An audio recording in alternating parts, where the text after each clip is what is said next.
Good morning, dear students.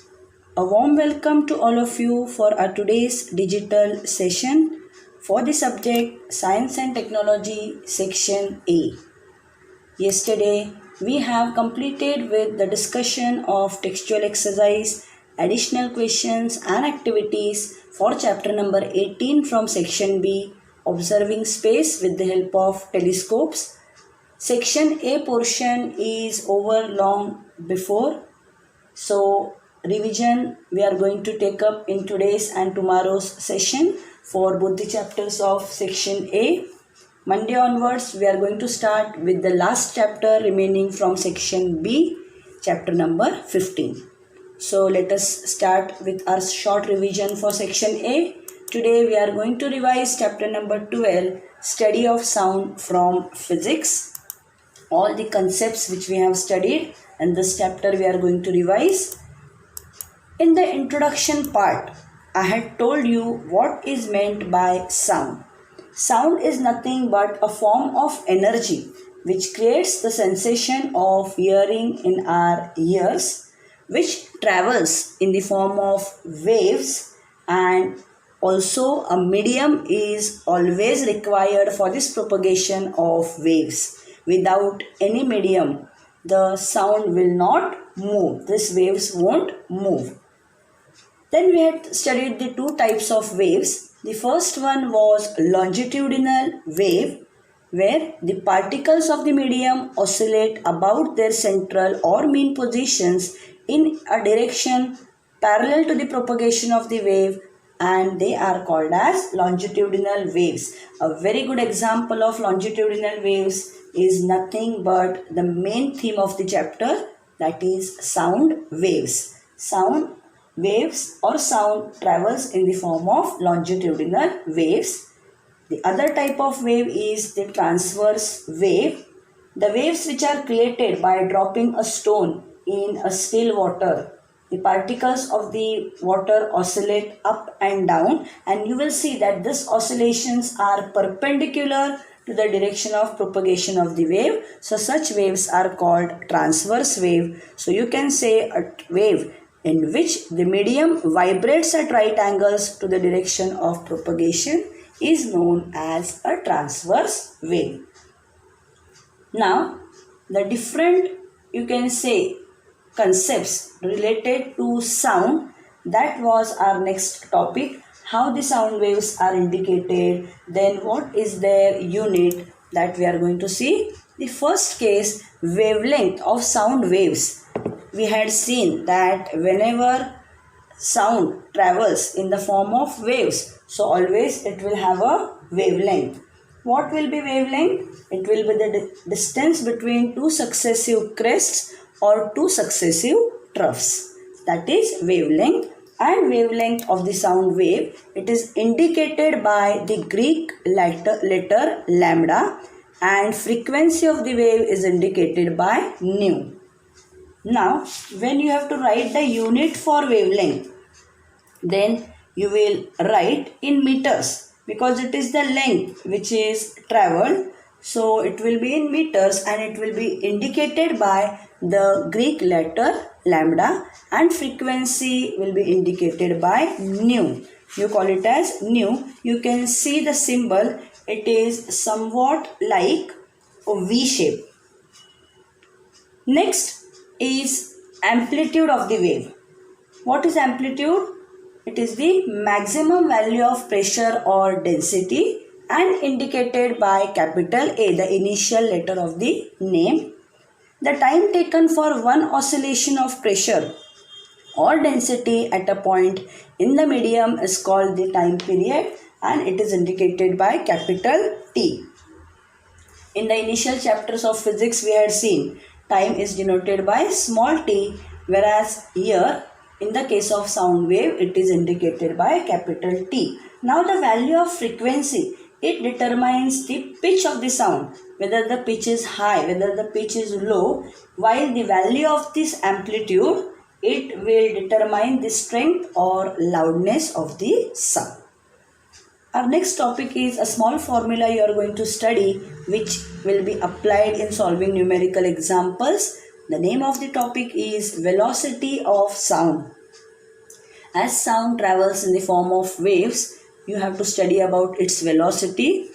In chapter number 1 and 2, we had seen what is velocity. It is nothing but the distance which is covered in a particular time, unit time. So here, distance covered by a point on a wave in unit time is the velocity of sound wave. Everywhere you can see throughout the syllabus, there is linkage of different concepts, different topics, and hence it is told that science, it is linked with each other in the higher standards also when you go. So each and every base, each and every concept of science should be cleared by you in your minds. So ahead, if you take science, then the topics won't become difficult for you to understand.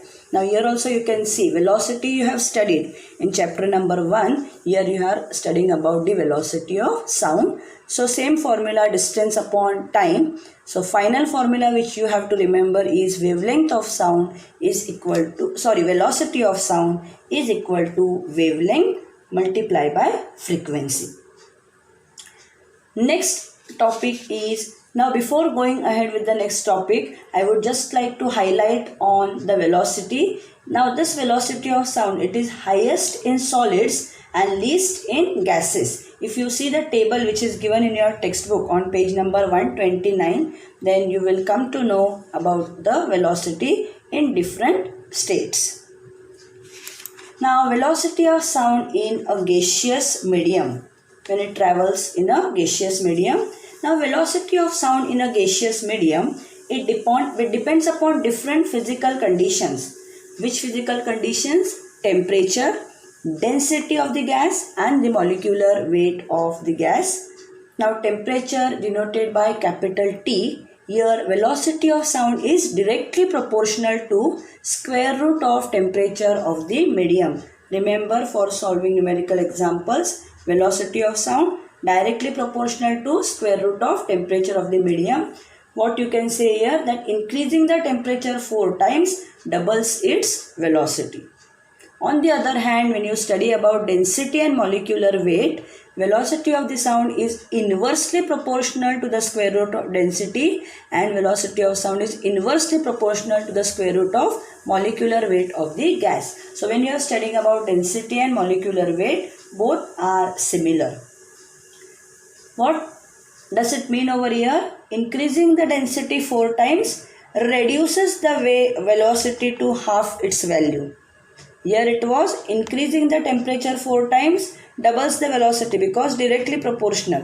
Whereas in both these cases it is inversely proportional to the square root. So increasing the density 4 times reduces the velocity to half its value. Here also increasing the molecular weight 4 times reduces the velocity to half its value. With this, our first topic of the chapter is over. That is the different concepts related to sound wave and velocity of sound. Our next topic is very interesting: audible, infra and ultrasound. Now, in the very beginning I had told you that the limits of hearing of the human ear are in between 20 Hz to 20,000 Hz. Means human beings can hear the sound when it falls in this particular frequency range, and these sounds are called as audible sounds. Why audible? Because you can hear those sounds, so they are called as audible sounds. Now our ears, our human ears, they cannot hear the sounds of frequencies which are lower than 20 Hz or which are higher than 20,000 Hz. Because there is a particular range which I have told you. That range of audition, of hearing, lies between 20 Hz and 20,000 Hz. So the sound which is less than 20 Hz and greater than 20,000 Hz cannot be heard by human beings, and there are different terms given for this range of sound. So sound with frequency smaller than 20 Hz is called infrasound, whereas sound waves with frequency greater than 20 kHz or 20,000 Hz, they are called as ultrasound. and the different examples we had discussed when the chapter was explained to you, that the sound which is produced by a pendulum of a clock and sound which is generated by the vibrations of the earth's crust just before an earthquake, they are good examples of infrasound. I had told you that before an earthquake, I don't know how many of you have witnessed, but you might have seen in the movies that animals or birds, they get alert, they become alert before an earthquake strikes. So these small sounds which are produced below the earth's crust before an earthquake can be sensed by them, can be heard by them, and so they start running here and there because they can sense something different is happening, and a reaction to that happening, they start running, or the birds, they start chirping in the sky. Next is about the ultrasound, sound waves with frequency greater than 20 kilohertz. Here a good example is about bats. We had taken the example how bats can travel during the night time without colliding with any obstacles. Even dog, mouse, bat, dolphin, they have a special ability to hear this infrasounds. Then children under 5 years of age and some creatures and insects, they can hear the waves with frequency up to 25 kilohertz. How about the bats? We have seen deeply that bats, they produce this ultrasonic sound waves which travel through the air, and if any obstacle is there, if any prey is there in their path, that sound wave will hit over there and will be reflected back and can be sensed by the bat. And from the time interval, the bat will come to know, it will sense that something is there in its path, some obstacle is there in its path, and it can change its direction. And thus bats can travel during the night time without colliding with any obstacles and without making use of its eyes. Our next topic was uses of ultrasonic sound, which they have removed out from the syllabus, but I had told you for your information, it is very very important. You should know that this ultrasonic waves which are emitted, or the ultrasound which is produced, it has n number of uses in our day-to-day life. Some of the important techniques in medical science like echocardiography or sonography makes use of this ultrasonic waves, even to obtain the images of internal organs in a human body, for communication between ships at the sea, or to join plastic surfaces. N number of uses are there for this ultrasonic waves. You don't have to remember them, only you should have the knowledge, because you don't have to remember because it is not a part of our syllabus. After that, we have a new topic which is related to reflection of sound waves, and there I had told you about the good and bad reflectors of sound. How much of the incident sound gets reflected, it decides whether a reflector is a good or a bad reflector. The first, you can say, reflection of sound effect, you are going to study the first topic, that is echo. You all must have visited an echo point at a hill station before the pandemic. What is this echo point? If you shout loudly at such a point, you hear the same sound just after a little while, and this sound is called an echo. And mostly these echo points are near big hills or valleys. So this sound which can be heard back again by you is nothing but an echo. In science you can say it is the repetition of the original sound because of reflection by some surface. Or in simple words you can say an echo is a sound that is repeated because sound waves are reflected back. Now in order to be able to hear the original sound and its reflection very clearly, very distinctly, at 22 degrees Celsius the velocity of sound in air is 344 meters per second. A particular temperature is mentioned over here. Now our brain, it retains a sound which is heard for about 0.1 second. Next year in the 10th standard you are going to study about vision, how the image, it remains on the retina of the eye even after the object is taken away. Similarly, in the case of sound, our brain, it retains a sound for 0.1 second, and thus for us to be able to hear a distinct echo, the sound should take more than 0.1 second starting from the source to get reflected and then come back to us. Now, how you can determine the minimum distance between the source and the reflecting surface? To calculate that, you have to use the formula distance is equal to speed multiplied by time. Speed is 344 meters per second. Time, just now I have told you, 0.1 second comes out to 34.4 meters. Now, to be able to hear a distinct echo, the reflecting surface should be at a minimum distance of half of the above value, that is 17.2 meter. Here you have seen one give reason in the textual exercise that you cannot hear the echo of sound in the classrooms. Why you cannot hear? Because the main condition, that is the minimum distance of 17.2 meter, is not satisfied. At the same time, here you have many sound absorbent materials in the classroom like benches, desks, etc. So an echo cannot be produced and heard inside a classroom. Our next undesirable effect of reflection of sound waves is, these are the different photographs which I have put of echo points. This is the echo point at Munnar in Kerala, echo point at Matheran, echo point at Mahabaleshwar. Everywhere you can see the echo points are near deep valleys. So these echo points are, you can say, a source of funds for the people, local people staying in that areas. People visit these echo points. Tourists, they visit these echo points and they have to pay some amount over there. So it is an attraction site for the tourists and source of income for the local people. Next, I have told you undesirable effect is reverberation. What do you mean by this term reverberation? Now, reverberation is when the sound waves, they continue to vibrate after the original source of the sound has stopped. That emitting of the sound is known as reverberation. Now, sound waves, they get reflected from the walls and roof of a room multiple times, which causes a single sound to be heard not only once but continuously, and hence it is called as reverberation.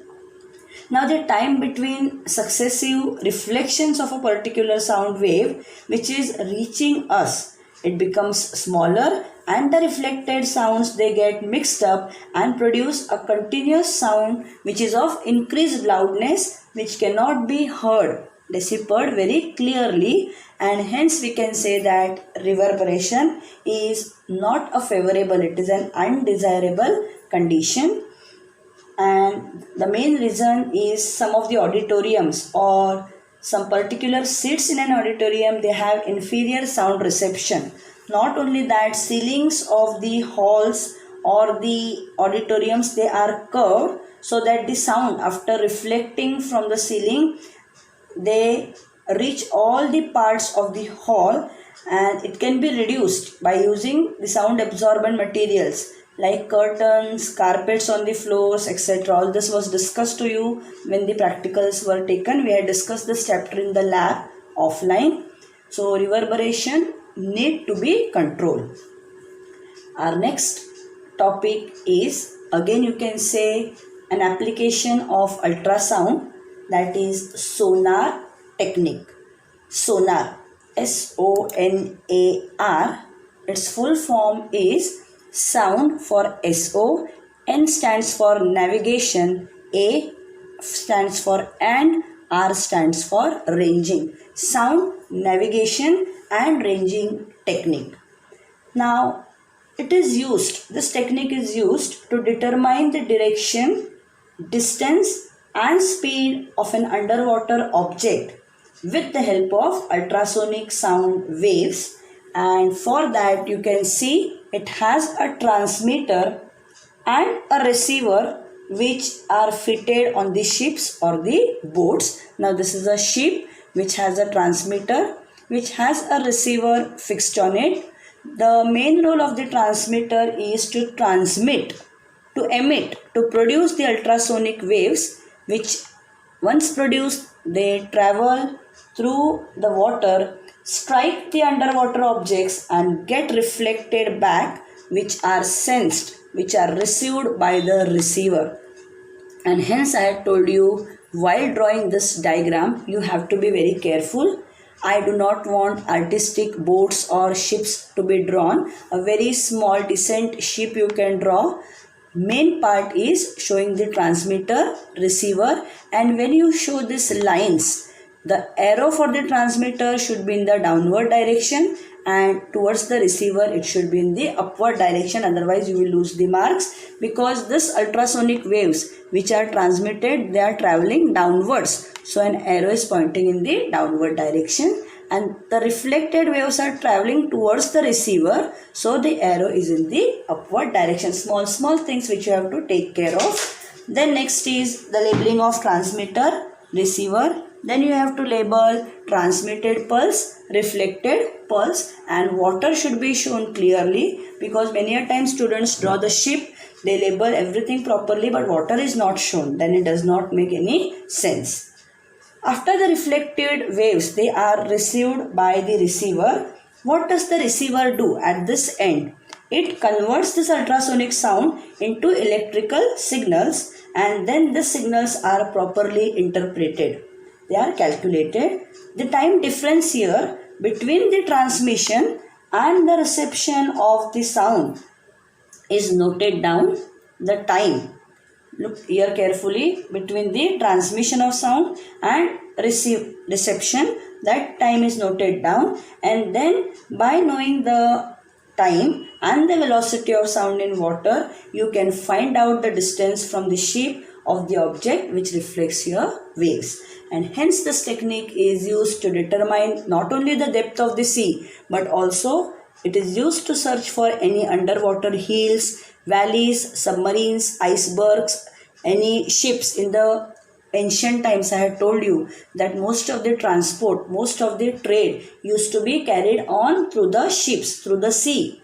And at that time technology was not so developed as it is developed today. So there were many ships which used to be sunk due to cyclones or any such type of mishaps, accidents which were taking place in the oceans. Now due to this technologies, the accidents are prevented, because this sonar technology alerts the ship drivers to take the ships away if there are any such type of obstacles, underwater obstacles which are found. Even it is useful for ship to ship communication, so that two ships will not collide into each other. The next application of ultrasonic sound is sonography.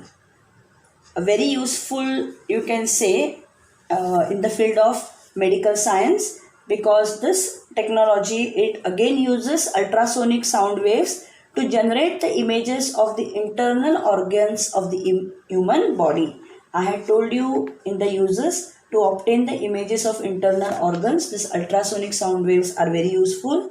It is also useful in finding out the cause of swelling. Sometimes people, they fall, children, they fall, and then the legs or the hands, they swell. So to find the cause of the swelling, to find the cause of the infection, pain, etc., this technique is used. Even to find out the condition of the heart, the state of the heart after an heart attack, as well as the growth of the fetus inside the mother's womb, they are studied by using this sonography technique, and hence it is very useful in medical field. Now how this technology or technique works? It makes use of a probe and a gel. Now why this gel? This gel is used to make proper contact between the skin and the probe. You can see here the probe is moving. Anyone, those who have experienced this technique will well know it. So this is the probe and this is the skin. The skin whose under whose that part, what image you have to obtain, whether it is the image of the heart or stomach, any organs of the stomach, or any part of the body like kidney, liver. So to establish the contact between the skin and the probe, the cream or the gel is applied so that the full capacity of the ultrasound can be utilized. Now, high frequency ultrasound is transmitted inside the body with the help of this probe. The sound which is reflected from the internal organ is collected by the probe again back and fed to a computer which generates the images of the internal organ which you have to study or you have to diagnose. As this method is very painless, it is increasingly used in medical practice for correct diagnosis. Once you get the image generated by the computer, then the doctor is able to see that report, and from the report the cause of the infection or the state of the heart is found out accurately and proper treatment can be provided to the person and the life can be saved. Our last topic to end with the revision is the different parts of the human ear.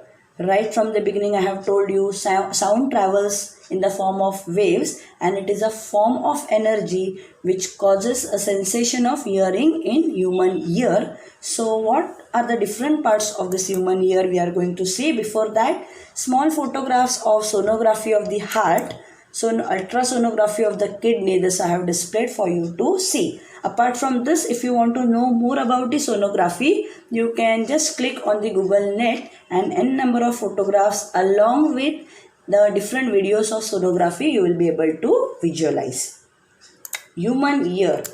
Now, if you see this human ear, entire human ear is divided into three parts. The first is outer part, which is known as pinna, then the middle ear and the inner ear.